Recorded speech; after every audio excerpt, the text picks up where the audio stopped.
While the GoPro Hero 13 Black's lens mod mount is new, the concept is an existing one. We've seen the max lens mod in previous models, for instance. What is new this time round is the connection itself, as well as a larger range of lens options, the most significant of which is this, the GoPro Macro Lens mod.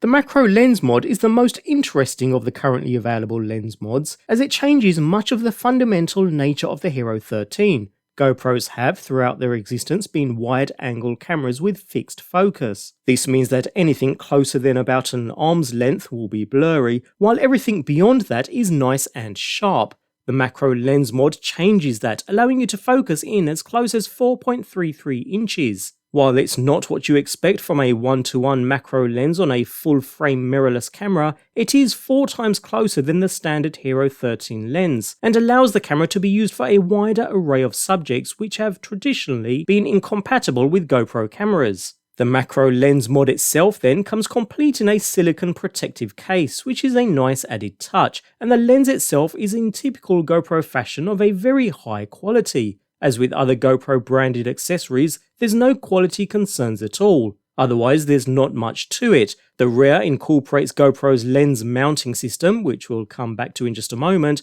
while the glass optics side has the mini hood-like plastic protrusion from the top and bottom, and as well as all other mods, the glass itself is scratch resistant with a hydrophobic coating. Finally, we have an additional rotating focus ring, which is also a very handy feature. Because the mods now have a point of contact with the new Hero 13, which means it can detect the attached lens automatically, to successfully use the lens, you'll want to first head into your camera settings and check to ensure the auto detect feature is enabled. It is by default in most cases, but notice how you are able to manually set the chosen mod to be used here too, which may come in useful for some. More on this shortly.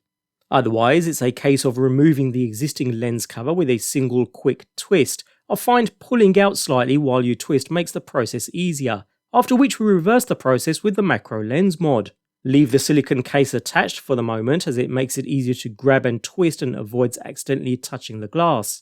As with other mods, the Macro Lens also has this blue circle printed in one of the corners on the inside to help you align with the Hero 13 Black, making swapping lens covers slightly less painful, as well as ensuring the contacts meet each other successfully. So simply line up, push on, and twist into place, before removing the silicone case completely.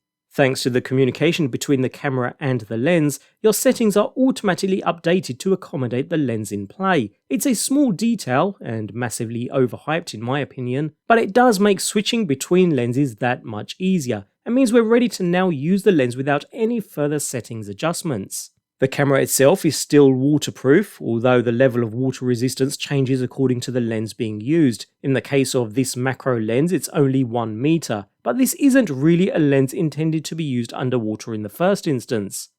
Coming back to the settings though, while the camera will automatically change settings according to the installed mod, with this macro lens attached it does change several. Delve into the capture settings for instance, and you'll notice there's no HDR mode, and only 2 framing options now available, so no 9x16 or 8x7 modes. Coming to resolution, 1080p is no longer available, frame rates still look all the same, but only with linear and wide field of view options. Hypersmooth is always on, which isn't such a bad thing with macro, and everything else is pretty much the same, other than this focus peaking option, which helps draw a coloured border around objects when they're in focus. Note, if you did want to re-enable any of the missing options, you can head back into the menu and manually select the standard lens option, although in turn you do lose the focus peaking, and the camera won't be optimized for the attached lens. Anyways, when it comes to using the lens, well, it certainly does work. You can get much closer to objects and still maintain good levels of detail and properly focused images. There's a large depth of field to deal with of course, but otherwise you can generate some nice shots with this thing, at the right distance that is. While I do see the potential application of this accessory in certain situations, it still needs some more tweaking.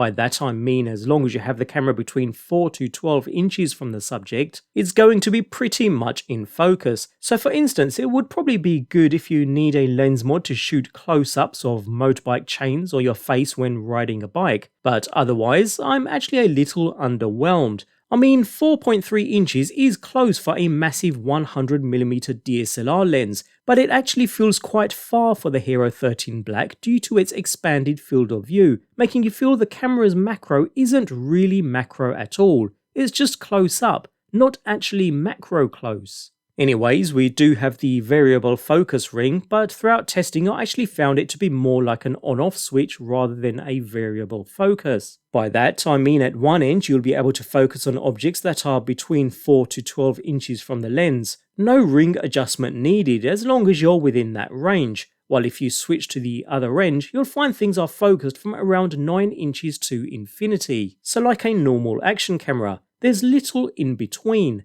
Nevertheless, it's good in the sense that it's like a one lens does all kind of affair. Saying that, although I'm sure it's ultra durable, once salt water and sand gets under the rim, it'll grate away, and considering what situations the Hero 13 Black can be used in, this is something to consider and keep an eye on. Anyways, if you do find getting the focus right at closer quarters a bit tricky, especially on that small screen, you'll want to enable focus peaking in the ProTune settings menu. This draws a coloured line around items that are in focus, making it a quicker and easier task, even though, as stated, as long as the camera is between 4 to 12 inches from the subject, you should be good to go anyway. Plus, the focus peaking is a little hard to see on the small rear display of the Hero 13 Black too. In summary then, even though this year's highlight feature has been the removable lenses and filters, it's this macro lens attachment that I can see being the most popular, and the most useful out of those available. If you're vlogging or just like capturing things close up, it's going to come in very handy. Just don't expect those super close up proper macro shots. Whether it makes this year's GoPro Hero 13 a revolutionary must-have upgrade is another matter entirely. I mean, we've had third-party macro lenses in the past that do a good job too. They don't have the overall quality and flair of GoPro's version though, which is hard to beat. So while it isn't a game-changing feature, it is a good one, as long as you have the right expectations as well as a reasonably healthy budget.